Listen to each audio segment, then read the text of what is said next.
Abordaba un poco este contexto internacional complejo que tiene el país, sobre todo marcado por esta dependencia económica que tiene México con Estados Unidos. El presidente López Obrador habló mucho sobre soberanía y en ese sentido, México quedó por esta realidad económica. Tendríamos que hablar también si el país es más soberano o sí, también dentro de las prioridades que vemos hacia adelante, México tendría que trabajar más precisamente por este aspecto. Bueno, yo creo que uno de los grandes problemas reales, repito, mi intención no es hablar mal del gobierno del expresidente López Obrador como si yo tuviera alguna animadversión a López Obrador. No tendría sentido. Bueno, yo soy el líder de una organización popular que lucha por los intereses del país y aquí pues para mí los políticos son los políticos, pero no mis enemigos personales. Pero tengo que decir las cosas porque finalmente los errores o los aciertos pues los cometen las personas, ¿no? Y sobre todo, mientras más responsabilidad tienen las personas, sus errores o sus aciertos son más grandes, más trascendentes y perjudican a más gente. Bien, uno de los problemas graves que tuvimos con el presidente López Obrador es que su discurso casi siempre se mantuvo alejado de la realidad. No coincidía el discurso del presidente con la realidad. Como que el presidente tenía una especie de confianza mágica en las palabras, en los discursos, en los argumentos que él manejaba, pues un tanto caprichosamente, porque algunos de ellos no tenían ni siquiera una lógica entendible, pero él los manejaba con mucha seguridad, con mucha sangre fría, con una actitud como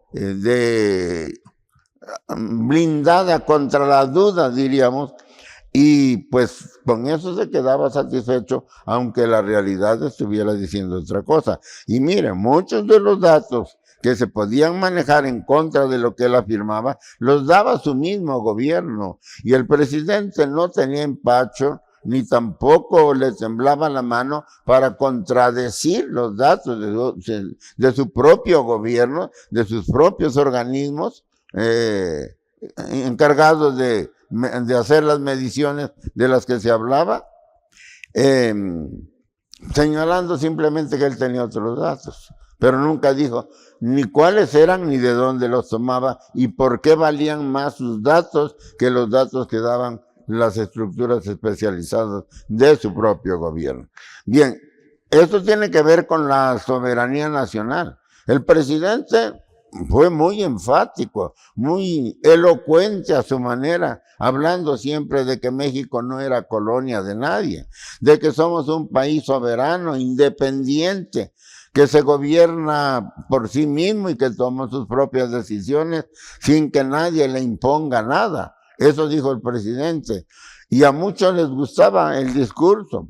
Es lógico, ¿no? Suena bonito y que tiene cierto sentido de patriotismo, de un patriotismo sano, racional, pero al fin y al cabo patriotismo, pues obviamente que le gustaba mucho ese discurso y por lo tanto quedaba un tanto bloqueado precisamente por el propio discurso que les decía lo que la gente quiere oír, quedaba un poco bloqueado para ver la realidad detrás del discurso. Y la realidad detrás del discurso era y es totalmente distinta a lo que el presidente dice. No es que yo vaya a afirmar aquí como si me diera orgullo que México es una colonia, pero evidentemente la soberanía de un país lo sabe todo el mundo, y aquí digo literalmente todo el mundo, todo el planeta Tierra sabe que la soberanía de un país tiene que ser una soberanía económica, tiene que ser una soberanía política y tiene que ser una soberanía fundada en un poderío militar suficiente para garantizar la integridad territorial y la soberanía del país. México no reúne las tres condiciones. Sabemos perfectamente bien que del total del Producto Interno Bruto, es decir, de la riqueza que producen los mexicanos en un año, más del 80%, poco más del 80%, tiene como destino el mercado norteamericano. Esto es una dependencia tremenda.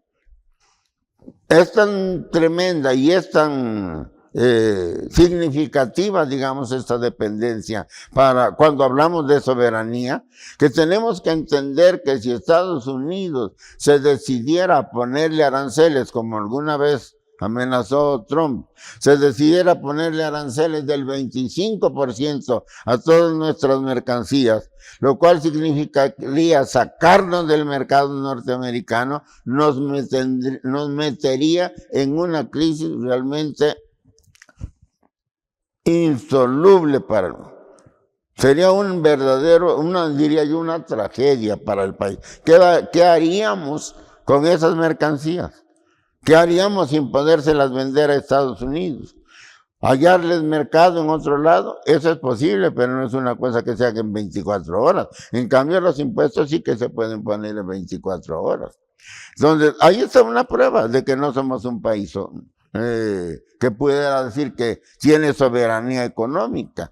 En cuanto a la soberanía política, significa ni más ni menos que los políticos mexicanos y que la clase política mexicana es una clase política total y absolutamente independiente del resto de la estructura política del Estado mexicano. Es decir, como si no hubiera ninguna relación entre la política, la economía, el mundo militar y el exterior. Y no es así. Los políticos mexicanos también tienen limitantes que en primerísimo lugar los tenemos que ver en los intereses de las clases dominantes en México. Tienen que conciliar con ellos. Si no es que obedecerlos a veces abiertamente. No quiero ser audaz, pero cuando menos conciliar sí que tienen que hacerlo, porque si no, de otra manera, los señores del dinero tienen en sus manos palancas muy poderosas para poner en crisis. Por ejemplo, el crecimiento de la economía, ¿no? O por ejemplo, las inversiones, pues, que es lo mismo, ¿no? Entonces, los políticos mexicanos, por otro lado, saben perfectamente bien, sobre todo la Secretaría de Relaciones Exteriores, todas las limitaciones que el país tiene en sus relaciones con Estados Unidos y otras naciones que tienen influencia poderosa, sobre todo por la vía económica en México. Y entonces, políticamente hablando, nuestras decisiones tampoco son tan soberanas y tan absolutas como dice el presidente. Y una prueba de ello es lo que pasó con la inmigración. El presidente dijo: en mi gobierno no va a haber obstáculos para los migrantes de América Central y del Sur. México abre sus puertas, les pide que vengan, que entren. Nosotros les vamos a dar un salvoconducto para que atraviesen sin peligro el territorio nacional y lleguen a la frontera, y los que quieran y así lo demanden, les vamos a dar la residencia en México y les vamos a dar trabajo. Yo escribí en ese momento un artículo, debe estar en alguno de los libros publicados, donde yo dije que eso era un error porque estaba provocando una verdadera avalancha de migrantes al país, con el que no íbamos a poder, porque en México faltan trabajos. Porque en México la pobreza es muy grande. No estamos en condiciones de recibir a oleadas de miles de centroamericanos para que se queden en el país. Y bueno, mandarlos a la frontera con Estados Unidos nos iba a provocar un problema con Estados Unidos, y así fue. Estados Unidos se enojó, se molestó y nos dijo: o cierran la frontera, o me controlan a la emigración, o le subo los impuestos a todas las exportaciones mexicanas en el 25%. Y el gobierno mexicano tuvo que hacer lo que el gobierno norteamericano dijo. No lo invento yo, lo sabe todo México. Entonces, tampoco podemos hablar de una soberanía política ni de una soberanía económica. Y de la soberanía militar, pues yo me muestro hasta preocupado, porque sabemos bien que México no es de ninguna manera autosuficiente en la fabricación de sus propias armas. Ahora estamos mirando lo que está pasando con los árabes, por ejemplo. ¿Por qué no se pueden defender de la masacre que está cometiendo Israel contra ellos? Porque no tienen armas. Porque las pocas armas que tienen se las venden los que están apoyando a Israel, los Estados Unidos, la Unión Europea, etcétera. Entonces, no hay manera de salir de eso. Nosotros estamos en una situación parecida, aunque no tenemos afortunadamente un conflicto de las dimensiones que tienen los árabes. Pero el hecho es ese. Y además estamos ligados al ejército norteamericano, porque se hacen ejercicios militares conjuntos, etcétera. Y pues creo que lo único que nos diferencia del resto de algunos de los países, como Colombia, precisamente de América Latina, países de América Latina, es que no tenemos bases militares aquí entre nosotros. Pero no tener bases militares no quiere decir que no tengamos presencia y espionaje militar dentro de nosotros. Seguro que así los hay. Es una cosa sabida, pues no lo estoy inventando yo. Entonces yo termino diciendo: no podemos hablar en serio de soberanía.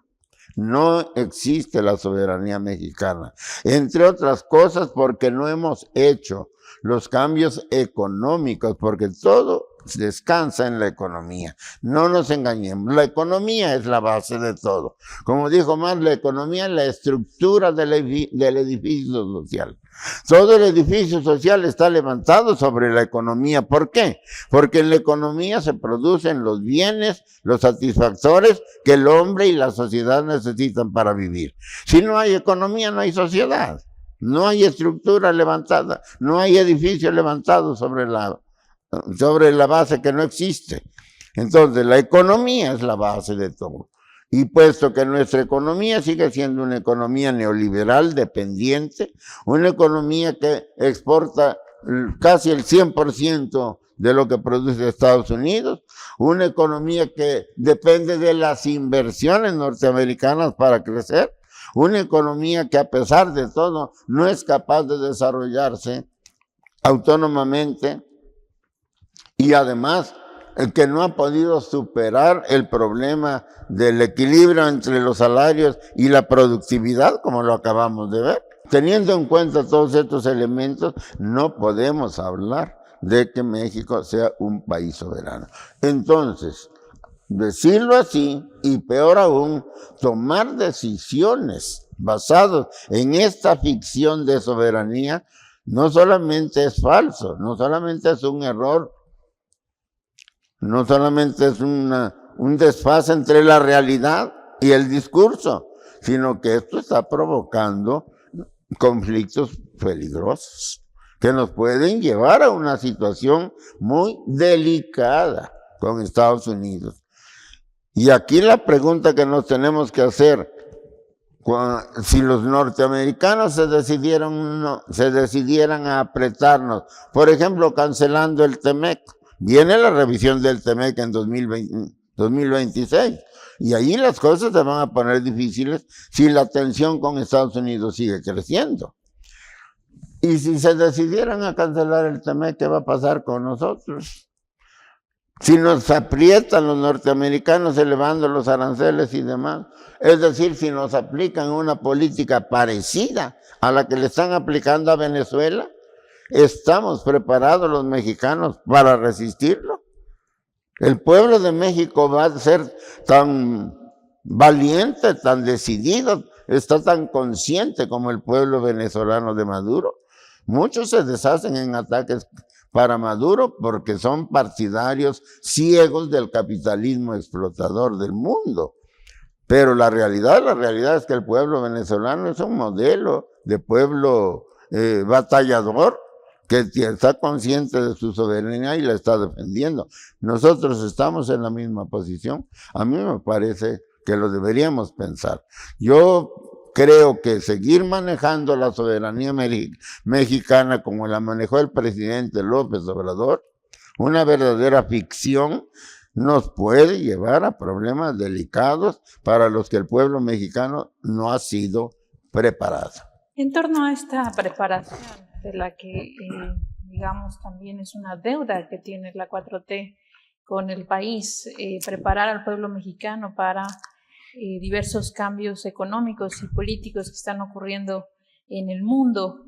De hecho, el peligro es real, hay el peligro de guerra promovido por Estados Unidos, que sigue empeñado con esta política belicista y abriendo muchos conflictos en el mundo. ¿Cuál sería el mensaje a los mexicanos precisamente ante este escenario? Yo creo que los mexicanos haríamos muy bien en preocuparnos bastante más de lo que lo hacemos respecto a lo que pasa en el mundo entero. Meternos un poco más a lo que ahora se ha dado en llamar, se ha puesto de moda, geopolítica. Necesitamos preocuparnos más por la geopolítica, porque aunque algunos, o quizás la inmensa mayoría de nosotros, crea que no le atañe la geopolítica, que es un asunto de especialistas o de gente que vive en las bibliotecas nada más, me atrevo a decir que debiéramos reflexionarlo porque no es así. Es un error pensar así. ¿Qué es lo que está pasando en el mundo actualmente? Para no darle muchas vueltas. Pues simple y sencillamente está pasando que una parte importante del planeta no está de acuerdo con el neoliberalismo rampante que hay en el mundo, que está produciendo la concentración de la riqueza, una tremenda concentración de la riqueza, tanto al interior de los países, lo acabamos de ver con México, como a nivel, como a escala planetaria.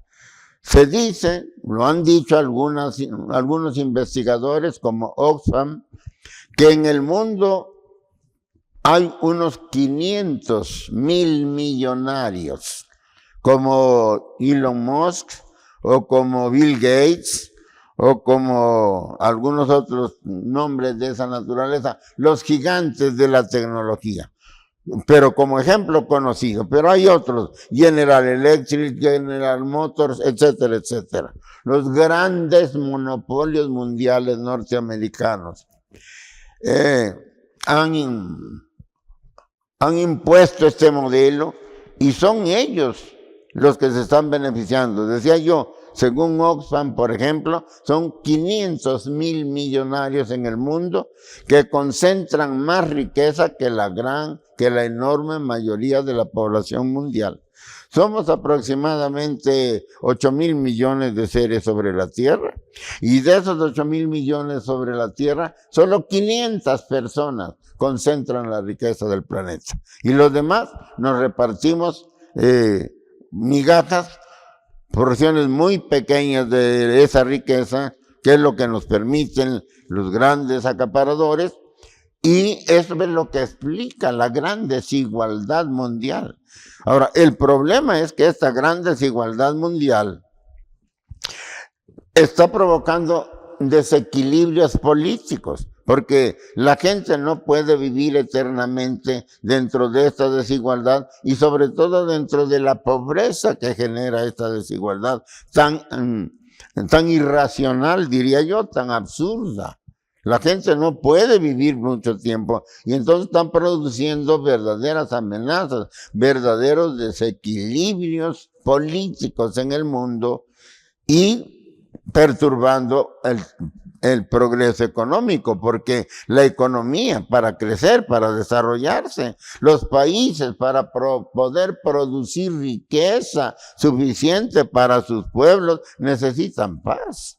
Pero la concentración de la riqueza y la creciente pobreza que genera están poniendo en peligro esta estabilidad, esa tranquilidad de los países. Y entonces hay, claro, conciencias, hay grupos políticos, hay estados, hay gobiernos que ven quizás mejor que nosotros, que conocen mejor que nosotros esta situación y que han decidido que hay que ponerle un alto a esto.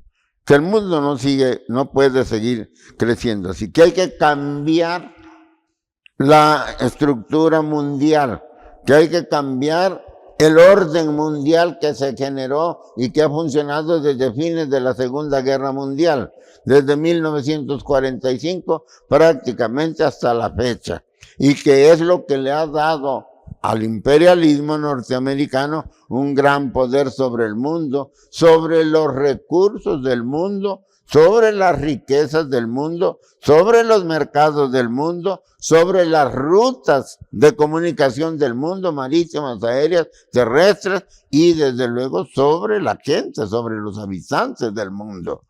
¿En provecho de quién? De estos 500 monopolios. Y quizás, sobre todo, para los grandes monopolios norteamericanos. Hay quienes han dicho, esto no puede seguir así.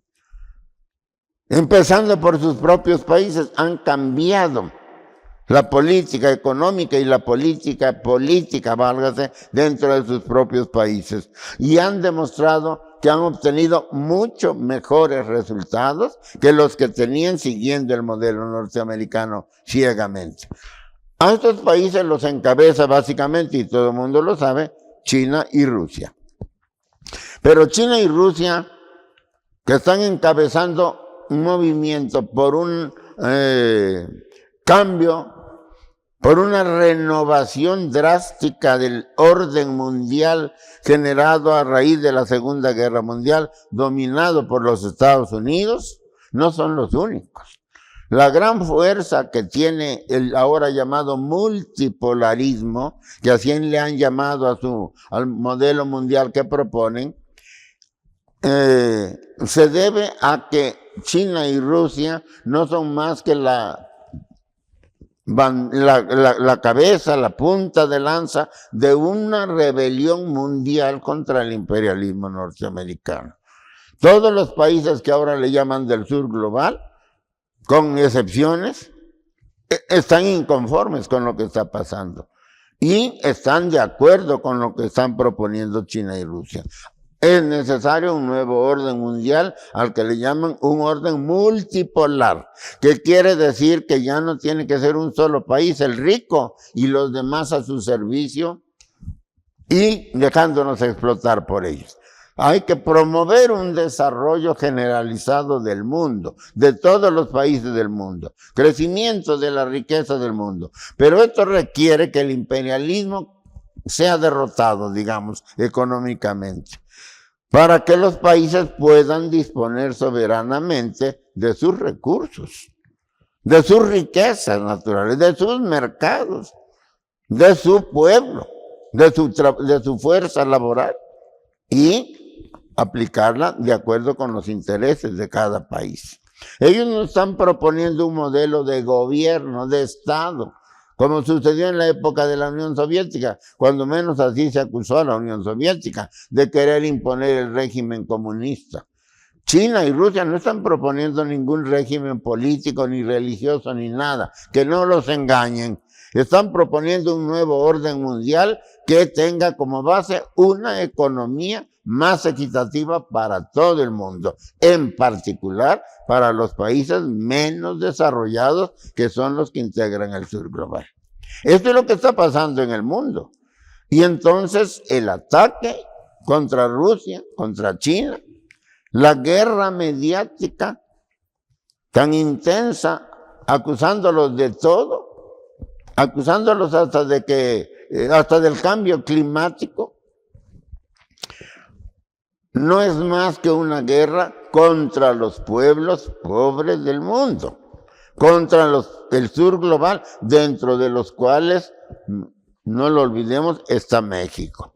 Nosotros pertenecemos al sur global, con la desventaja de que somos un país del sur global que está el más cercano a los Estados Unidos. Tenemos con Estados Unidos una larguísima frontera de 3.500 kilómetros en números redondos. Y esto nos convierte en una pieza clave en la geopolítica mundial, para unos y para otros. Y nosotros los mexicanos tenemos que tomar partido. ¿En favor de quién? Pues en favor de nuestros intereses. Se trata solo de saber cuál de las dos grandes corrientes enfrentadas, el unipolarismo, el imperialismo egoísta y dominante actual, o el multipolarismo que predican y que encabezan China y Rusia, que pide un desarrollo equitativo para todos los países del mundo. Nosotros tenemos que verlo así y no dejarnos marear por la propaganda de los medios occidentales, de la prensa atlantista, de los medios que hablan en favor del capital, de los cuales en México también estamos saturados, mayoritariamente, si no es que totalmente saturados. Y entonces no sabemos, no nos damos cuenta de lo que está pasando realmente en el mundo, pues simplemente porque no hay quien nos lo diga. Ahora hay que aprender a buscar, amigas y amigos que me escuchan, hay que aprender a buscar en las redes, hay que aprender a hurgar en las plataformas que publican cosas, que hay muchas plataformas que hablan de otra manera, que dicen otras cosas que, si ustedes no las quieren creer de entrada, escúchenlas cuando menos, para que tengan puntos de vista distintos y puedan orientar su criterio. Porque lo que sí es verdad es que el mundo está en una encrucijada. Es el multipolarismo que encabezan Rusia y China, que solo encabezan Rusia y China. ¿Y qué es lo que le conviene al sur global, dentro del cual está México, contra la vieja política dominante de Estados Unidos, que además domina o es dominante porque quiere apoderarse de la riqueza del planeta entero y mantener a todo el mundo, a sus riquezas y a su mano de obra, sometida a los intereses de los 500,000 millonarios del mundo. Tenemos que verlo así. Yo creo que la importancia también que tiene esto es que otro de los aciertos, pero ya nos alejamos de la economía, que conste, y de otro de los aciertos, a mi gusto, que ha tenido López Obrador, que tuvo López Obrador en su gobierno, fue precisamente su política exterior. Yo no puedo condenar la política exterior de López Obrador cuando se acerca a Venezuela, cuando se acerca a Cuba, cuando se acerca a Nicaragua, cuando trata en condiciones cordiales con China, con Rusia, cuando se ha negado México a seguir las sanciones del imperialismo contra Rusia. Yo no puedo estar en contra de eso. Y aquí se demuestra lo que decía yo hace rato. Yo no soy enemigo de López Obrador. Por lo tanto, no tendría sentido, porque yo soy un político a la cabeza de un movimiento popular. Y a mí lo que me interesa es México, y no cualquier México, sino el México de los pobres, de las grandes masas trabajadoras. Estando así las cosas, aquello que a mí me parezca, según mi leal saber y entender, desde luego, según mi opinión, que está bien, yo lo voy a decir, aunque resulte en beneficio de quien sea, en este caso, del expresidente López Obrador. Yo creo que lo que hizo López Obrador en materia de política exterior es lo que debiera seguirse haciendo, porque no podemos estar con España cuando vemos cómo le están dando refugio a este señor González, que es un impostor, que quiere hacerse presidente de Venezuela, no habiendo ganado las elecciones, sino con el apoyo del imperialismo norteamericano. del dinero y de las armas norteamericanas, quiere imponerse como presidente de Venezuela.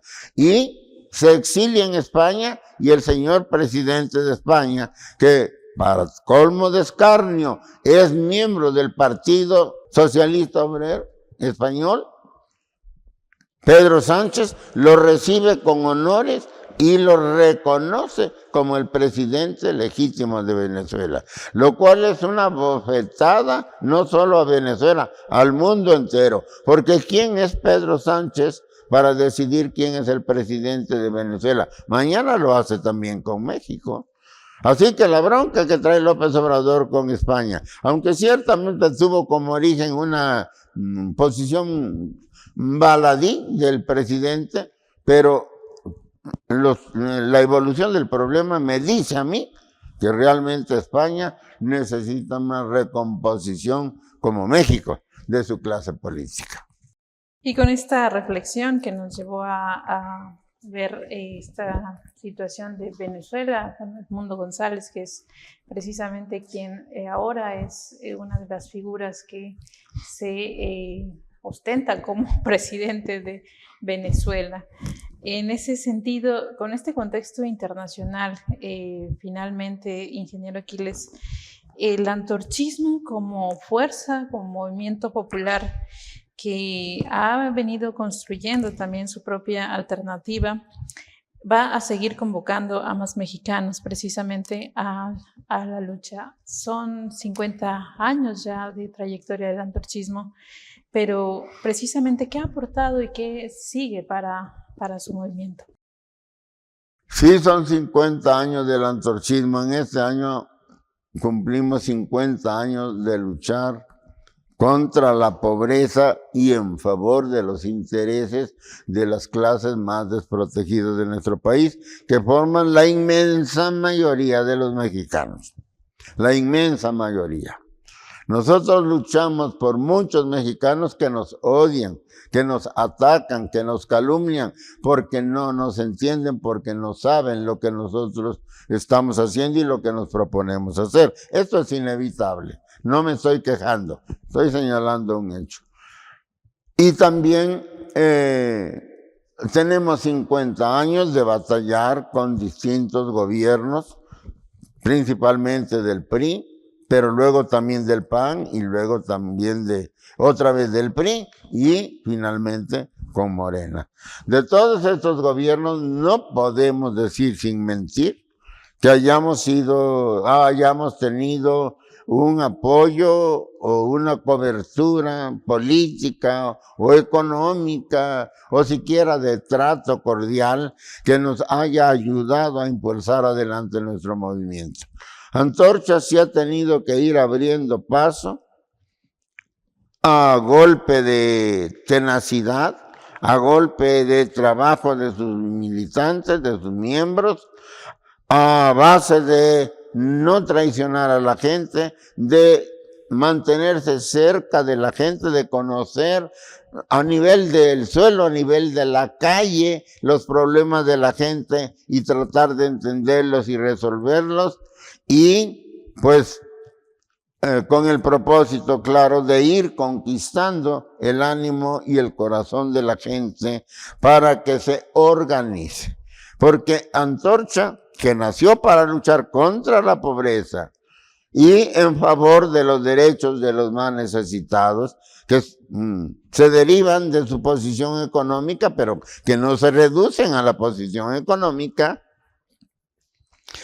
sabe perfectamente bien también que para poder luchar eficazmente, no solo en contra de la pobreza y por una disminución del sufrimiento y de las carencias generales que provoca la riqueza, sino es necesario tener una visión de país, una visión que realmente piense al país como un país próspero, como un país de trabajadores productivos, como un país que produzca mucha riqueza, que poco a poco vaya conquistando, ahora sí, su verdadera independencia, su verdadera soberanía su verdadera capacidad para resolver por sí misma sus problemas fundamentales y para que trate con las demás naciones del mundo de igual a igual, sin tener que quitarse el sombrero ante los que tienen mucho dinero.